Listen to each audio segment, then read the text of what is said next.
Hi every one, this is Rashid from Otis academy Cherpulassery. അപ്പോൾ നമ്മൾ ഇന്ന് നോക്കാൻ പോകുന്നത് അക്കൗണ്ട്സ് എങ്ങനെ നമുക്ക് വളരെ എളുപ്പത്തിലും സുഖകരമായിട്ടും ചെയ്യാം എന്നുള്ളതും, അതുപോലെ തന്നെ അക്കൗണ്ട്സ് പഠിക്കുന്ന സ്റ്റുഡൻസിന് എങ്ങനെ ഒരു മിനിമം മാർക്സ് സ്കോർ ചെയ്യാൻ വേണ്ടി പറ്റും എന്നുള്ള ഒരു ക്ലാസ്സാണ് നമ്മൾ ഇവിടെ കണ്ടക്ട് ചെയ്യുന്നത്. അതുപോലെ തന്നെ ഇതിൻ്റെ ഏറ്റവും വലിയ പ്രത്യേകത എന്താണെന്ന് വെച്ചാൽ, ഇപ്പോൾ നമ്മൾ രണ്ട് രീതിയിൽ ഇപ്പോൾ അക്കൗണ്ട്സ് ചെയ്യുന്നുണ്ട്. ഒന്ന് ഗോൾഡൻ റൂൾസ് വെച്ചിട്ട് അക്കൗണ്ടിങ് ചെയ്യുന്നവരുണ്ട്, അത് ട്രഡീഷണൽ രീതിയായിട്ടാണ്. പിന്നെ മോഡേൺ വേസിലും എന്ത് ചെയ്യുന്നുണ്ട്, അക്കൗണ്ടിങ് പഠിക്കുന്നവരുണ്ട്, അക്കൗണ്ടിങ് ചെയ്യുന്നവരുണ്ട്. അപ്പോൾ ഒരു ഇൻ്റർവ്യൂ പാസ്സാകണമെങ്കിൽ അല്ലെങ്കിൽ ഒരു കമ്പനിയിൽ ജോലി കിട്ടണമെങ്കിൽ നമുക്ക് എന്താണ് രണ്ട് രീതിയിലുള്ള അക്കൗണ്ടിങ് രീതികളും നമുക്ക് എന്താണ് അതിൽ ചെറുതായിട്ട് നമുക്കൊരു ഐഡിയ വേണം. അപ്പോൾ എങ്കിൽ മാത്രമേ നമുക്ക് ഇൻ്റർവ്യൂകൾ പെട്ടെന്ന് പാസ്സാവാനും ജോലിയിൽ പെട്ടെന്ന് കയറാൻ വേണ്ടി പറ്റുള്ളൂ. അപ്പോൾ നമുക്ക് എന്താണ് ഇപ്പോൾ പഠിക്കുന്ന എല്ലാവരും എങ്ങനെയാണ് മോഡേൺ റൂൾ യൂസ് ചെയ്തിട്ടാണ് എന്ത് ചെയ്യുന്നത്, അക്കൗണ്ട്സ് പഠിക്കുന്നതും പരീക്ഷയിൽ എക്സാം എഴുതുന്നതും അങ്ങനെയുള്ള കാര്യങ്ങളൊക്കെ. അപ്പോൾ നമ്മളിവിടെ എന്താണ് ഗോൾഡൻ റൂൾസ് യൂസ് ചെയ്തിട്ടാണ് എന്ത് ചെയ്യുന്നത്, അക്കൗണ്ട്സ് ചെയ്യുന്നത്.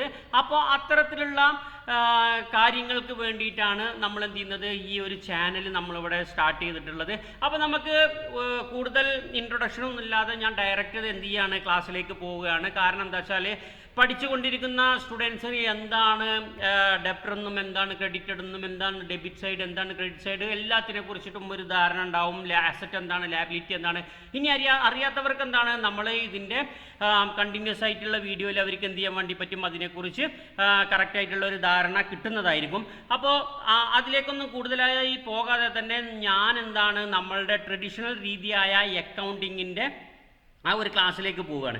അപ്പോൾ നമ്മൾ എന്താണ് ഈ അക്കൗണ്ട്സ് എന്ന് പറയുന്നതാണ് ഇപ്പോൾ നമ്മൾ പഠിക്കാൻ പോകുന്നത്. അപ്പോൾ ഇവിടെ നമ്മൾ ഈ അക്കൗണ്ട്സ് ചെയ്യുമ്പോൾ അതിൻ്റെ ഒരു ജനറൽ ക്ലാസിഫിക്കേഷനെ കുറിച്ചിട്ട് നമുക്ക് എന്താണ് ഏകദേശം ഒരു ഐഡിയ വേണം. അപ്പോൾ ഇവിടെ അക്കൗണ്ട്സിനെ രണ്ട് രീതിയിൽ എന്ത് ചെയ്തിട്ടുണ്ട്, ക്ലാസിഫൈ ചെയ്തിട്ടുണ്ട്. ഒന്ന് പേഴ്സണൽ അക്കൗണ്ടും രണ്ട് ഇംപേഴ്സണൽ അക്കൗണ്ടും.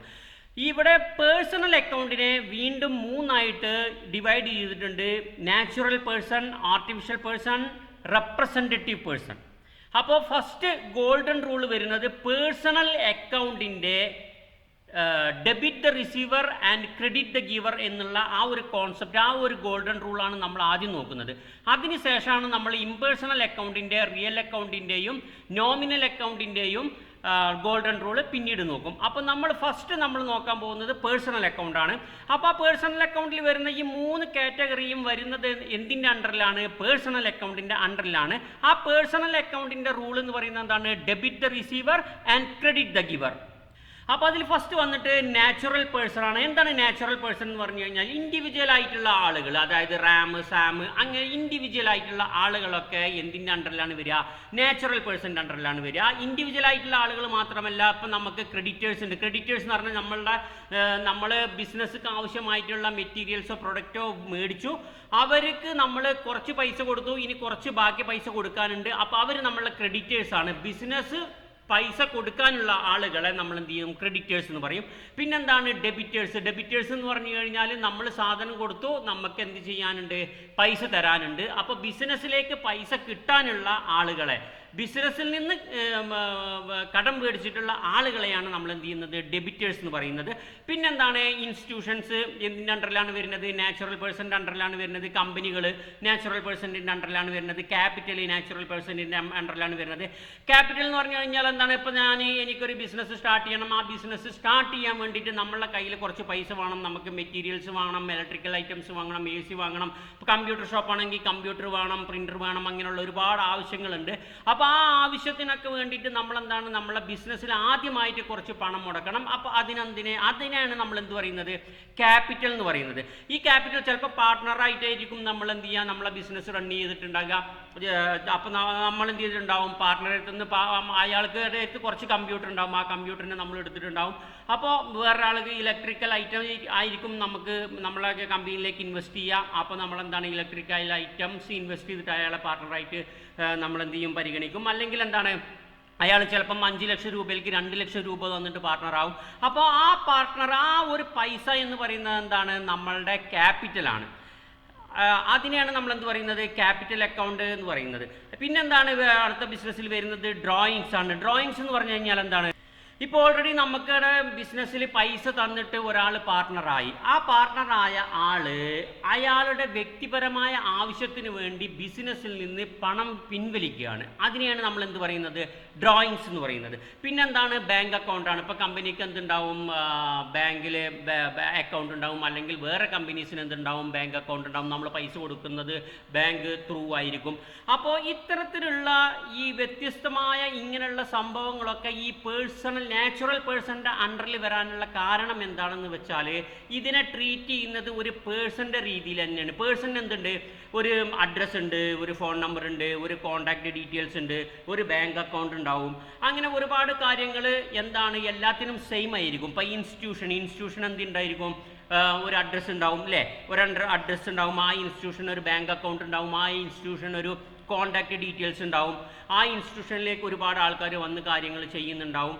അപ്പോൾ ഒരു കമ്പനി എന്ന് പറഞ്ഞാലും എന്താണ്? അതുപോലെ തന്നെയാണ്. ഒരു വ്യക്തിയുടെ പോലെ തന്നെ എല്ലാ കോൺടാക്റ്റ് ഡീറ്റെയിൽസും ഒരു വ്യക്തിക്ക് ഉണ്ടാവുന്ന എല്ലാ കാര്യങ്ങളും എന്തുണ്ടാവും? കമ്പനിക്ക് ഉണ്ടാവും. ക്യാപിറ്റലും എന്തുണ്ട്? അങ്ങനെയുണ്ട്. ഡ്രോയിങ്സിനും എന്തുണ്ട്? ഡ്രോയിങ് ചെയ്യുന്ന ആൾക്കും ആ ഒരു ഡീറ്റെയിൽസ് ഉണ്ട്. ബാങ്കിനും എന്തുണ്ട്? ഇത്തരത്തിലുള്ള എല്ലാ ഡീറ്റെയിൽസും ഉണ്ട്. ആയതുകൊണ്ടാണ് എന്താണ് ഇത്തരത്തിലുള്ള ട്രാൻസാക്ഷൻസ് കംപ്ലീറ്റ് എന്ത് വരുന്നത്? നാച്ചുറൽ പേഴ്സൺ എന്ന് പറയുന്ന ആ ഒരു ബ്രാഞ്ചിൻ്റെ അണ്ടറിൽ വരുന്നത്. എന്നിരുന്നാലും എന്താണ് ഇതിൻ്റെ മൂന്നിൻ്റെയും ലോ എന്തായിരിക്കും? ഗോൾഡൻ ലോ എന്തായിരിക്കും? Debit the receiver, credit the giver എന്നായിരിക്കും. അത് എങ്ങനെയാണെന്നുള്ളത് നമുക്ക് അടുത്ത ക്ലാസ്സുകളിൽ പഠിക്കാം.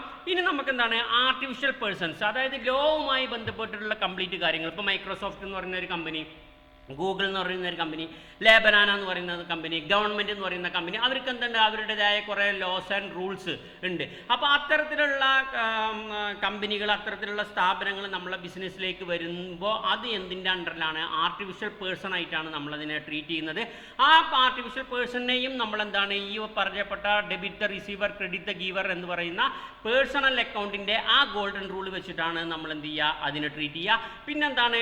റെപ്രസെൻറ്റേറ്റീവ് പേഴ്സൺ, അതായത് പേഴ്സണൽ അക്കൗണ്ടിൻ്റെ മൂന്നാമത്തെ ഒരു ബ്രാഞ്ചാണ് റെപ്രസെൻറ്റേറ്റീവ് പേഴ്സൺ എന്ന് പറയുന്നത്. റെപ്രസെൻറ്റേറ്റീവ് പേഴ്സൺ എന്ന് പറഞ്ഞു കഴിഞ്ഞാൽ ഔട്ട്സ്റ്റാൻഡിങ് അക്കൗണ്ട്, അതായത് ഇപ്പോൾ നമുക്ക് സാലറി കൊടുക്കാനുണ്ട്. ഇപ്പോൾ നമ്മളെ എംപ്ലോയി, ഇപ്പോൾ നമ്മളെ ഷോപ്പിൽ അല്ലെങ്കിൽ നമ്മളെ ബിസിനസ്സിൽ ഒരു 50ഓളം എംപ്ലോയീസ് ഉണ്ട്. ആ എംപ്ലോയീസിന് ചില കാരണത്താൽ നമുക്ക് ഈ മാസത്തെ ശമ്പളം കൊടുക്കാൻ വേണ്ടി പറ്റില്ല. അപ്പോൾ നമ്മളെന്താണ് അത് അടുത്ത മാസമാണ് കൊടുക്കുന്നതെങ്കിൽ അവർക്ക് അടുത്ത മാസം ആ ശമ്പളം കൊടുക്കേണ്ടതുണ്ട്. അതിനെ നമ്മൾ പറയുന്നതാണ് ഔട്ട്സ്റ്റാൻഡിങ് സാലറി എന്ന് പറയുന്നത്. അപ്പോൾ ഈ റെപ്രസെൻറ്റേറ്റീവ് പേഴ്സൺ എപ്പോഴും ഒരു ഗ്രൂപ്പ് ഓഫ് ടീം ആയിരിക്കും. ആ ഒരു ഗ്രൂപ്പ് ഓഫ് ടീം ഉണ്ടാവുകൊണ്ടാണ് നമ്മൾ അതിന് എന്ത് പറയുന്നത്? റെപ്രസെൻറ്റേറ്റീവ് പേഴ്സൺ എന്ന് പറയുന്നത്. അപ്പോൾ അതെന്തായിരിക്കും? ഔട്ട്സ്റ്റാൻഡിങ് സാലറീസ് ആയിരിക്കും, അതുപോലുള്ള കാര്യങ്ങളായിരിക്കും. പിന്നെ വേറെ എന്തായിരിക്കും? Prepaid salary. ചില സമയത്ത് ഇപ്പോൾ നമ്മൾ ഒരു പ്രത്യേക ഒരു ഫെസ്റ്റിവലിനൊക്കെ നമ്മൾ ചിലപ്പം ഒരു മാസത്തെ സാലറി ചിലപ്പോൾ നമ്മൾ അഡ്വാൻസ് ആയിട്ട് ഈ മാസം തന്നെ കൊടുക്കും. അപ്പോൾ അത്തരത്തിലുള്ള സംഭവത്തിനെയാണ് നമ്മൾ എന്ത് പറയുന്നത്? പ്രീപെയ്ഡ് സാലറി എന്ന് പറയുന്നത്. അതും എന്തായിരിക്കും? ഒരു ഗ്രൂപ്പ് ഓഫ് അല്ലെങ്കിൽ ഒരു ടീം ഓഫ് ആളുകളായിരിക്കും. എല്ലാ ടീമിനും അവിടെയുള്ള എല്ലാ എംപ്ലോയീസിനെയും നമ്മൾ എന്ത് ചെയ്യും? അതിൽ പരിഗണിക്കും.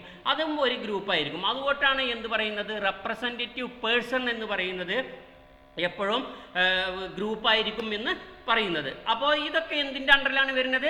ഒരിക്കൽ കൂടി പറയാം, പേഴ്സണൽ അക്കൗണ്ടിൻ്റെ അണ്ടറിലാണ് വരുന്നത്. ഈ പേഴ്സണൽ അക്കൗണ്ടിൻ്റെ ഗോൾഡൻ റൂൾ എന്താണ്? Debit the receiver and credit the giver എന്നാണ്. അപ്പോൾ ഈ പേഴ്സണൽ അക്കൗണ്ടിൻ്റെ എന്താണ് ഗോൾഡൻ റൂൾ എന്താണെന്നുള്ളതാണ് നമ്മൾ നോക്കാൻ പോകുന്നത്. അപ്പോൾ അതിനെ നമുക്ക് കുറച്ച് ട്രാൻസാക്ഷൻസ് തന്നിട്ട് ആ ട്രാൻസാക്ഷൻസിനെ എങ്ങനെ നമ്മൾ ആ ട്രാൻസാക്ഷനിൽ നിന്ന് എങ്ങനെ ഒരു റിസീവറെയും ഗിവറെയും കണ്ടെത്തുക എന്നുള്ളതാണ് നമ്മളുടെ ഫസ്റ്റ് ടാസ്ക്. അപ്പോൾ ആ ടാസ്ക് എങ്ങനെ നമ്മൾ ചെയ്യുക എന്നുള്ളതാണ് നമ്മളെന്താണ് അടുത്ത വീഡിയോയിൽ നോക്കുന്നത്. അതിങ്ങനെയാണ്. ഇപ്പോൾ എന്താണ് ഇപ്പോൾ golden rules for personal account എന്ന് പറഞ്ഞിട്ട് നിങ്ങൾക്ക് തന്നിട്ടുണ്ട്. എന്നിട്ട് എന്താണ് ഇവിടെ എന്ത് പറഞ്ഞിട്ടുണ്ട്? റിസീവറിനെ ഡെബിറ്റ് ചെയ്യണം, ഗിവറിനെ ക്രെഡിറ്റ് ചെയ്യണം. അതായത് debit the receiver, credit the giver. അതാണല്ലോ അതിൻ്റെ മലയാളം. അപ്പോൾ ഇങ്ങനെ ആയിരിക്കും കുറേ ട്രാൻസാക്ഷൻ ഉണ്ടാകാം. Paid to Shanu private limited ₹16,000 by cheque എന്ന് പറഞ്ഞു വന്നു. അപ്പോൾ ഇതിൽ ആരാണ് റിസീവർ, ഇതിൽ ആരാണ് ഗിവർ, അങ്ങനെ ഓരോ ട്രാൻസാക്ഷനിലും ആരാണ് റിസീവർ ആരാണ് ഗിവർ എന്നുള്ളത് നമ്മൾ ആദ്യം കണ്ടെത്തിയതിന് ശേഷം നമ്മൾ എന്ത് ചെയ്യും? നമ്മളുടെ അടുത്ത സെഷനിലോട്ട് പോകും. അപ്പോൾ ഇനി അടുത്ത വീഡിയോയിൽ ഈ ഒരു പർട്ടിക്കുലർ ട്രാൻസാക്ഷനിൽ ആരാണ് റിസീവർ എന്നും ആരാണ് ഗിവറും എന്നും അറിഞ്ഞാലുള്ളൂ നമുക്ക് എന്ത് ചെയ്യാൻ വേണ്ടി പറ്റുക? റിസീവറെ ഡെബിറ്റ് ചെയ്യാനും ഗിവറെ ക്രെഡിറ്റ് ചെയ്യാനും പറ്റുക. ഈ ഗോൾഡൻ റൂൾ അപ്ലൈ ചെയ്യാൻ വേണ്ടി പറ്റുക. അപ്പോൾ അതിന് വേണ്ടിയിട്ട് നമ്മൾ എന്താണ് അടുത്ത വീഡിയോയിൽ നമുക്ക് എന്താണ് അത് പഠിക്കാം. അതുവരെ സ്റ്റേ ട്യൂൺ. Good bye.